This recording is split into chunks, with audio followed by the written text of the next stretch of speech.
মায়ের পায়ের জবা হয়ে ওঠ না ফুটে মন, আমার মায়ের পায়ের জবা হয়ে ওঠ না ফুটে মন। ও তার গন্ধ না থাক, ও তার গন্ধ না থাক, যা আছে সেই নয় রে ভুয়া বরণ। মায়ের পায়ের জবা হয়ে ওঠ না ফুটে মন।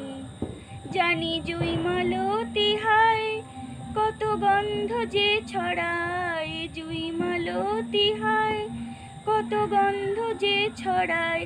তবু ঘরের ফেলে পরের কাছে নিজের বিলায়।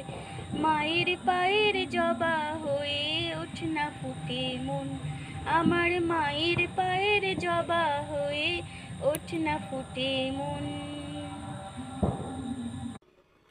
তো বন্ধুরা, সুমিত প্রণতি অফিসিয়াল তরফ থেকে সবাইকে জানায় হ্যাপি দিওয়ালি। সবাই খুব খুশি থাকো আর আনন্দে কালী পুজো সেলিব্রেট করো।